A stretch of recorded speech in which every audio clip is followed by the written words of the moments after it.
આયુર્વેદમાં સુશ્રુત સંહિતા નામના ગ્રંથમાં અનાગત આબાધો પ્રતિષેધ નામનો એક અધ્યાય આપેલો છે. આ અધ્યાયનો અર્થ એવો થાય છે કે સંભવિત શારીરિક અને માનસિક દુઃખને આવતા રોકવા માટે કરવામાં આવતા ઉપાય. આમાંનો એક ઉપાય છે દાંતણ. દાંતણ હંમેશા કડવા, તીખા અને તુરા રસમાંથી કોઈ એક રસવાળું હોય તે ઉત્તમ છે. આચાર્ય સુશ્રુત કડવા રસવાળા દાંતણમાં લીમડાનું દાંતણ, તીખા રસવાળા દાંતણમાં કરંજનું દાંતણ અને તુરા રસવાળા દાંતણમાં ખદીર એટલે કે ખેરના દાંતણને શ્રેષ્ઠ માને છે.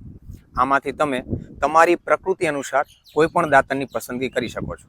આવું દાંતણ 12 આંગળ લાંબુ, વ્યક્તિની ટચલી આંગળી જેટલું જાડું, સીધું, ગાંઠ કે છિદ્ર વગરનું અને તાજું તોડેલું હોવું જોઈએ.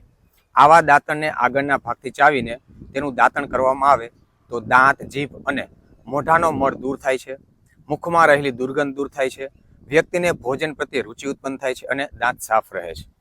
આ વૃક્ષોના દાંતણ સિવાય તમે વડ, અર્જુન, આંકડો, બિલ્વ, ઉદુંબર, આંબો વગેરેનું દાંતણ કરી શકો છો.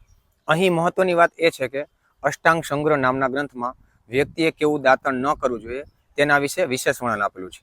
જેમ કે જે દાંતણ સ્વાદમાં ગળ્યું, ખાટું, ખારા રસવાળું હોય તે દાંતણ ન કરવું જોઈએ. દાખલા તરીકે બબૂલ એટલે કે ગાંઠવાળો બાવળ, નગોળ, આંબલી, અરીઠા, કાંચનાર, ખીજડો અને લોધ્ર વગેરેનો દાંતણ તરીકે ઉપયોગ ન કરવો જોઈએ.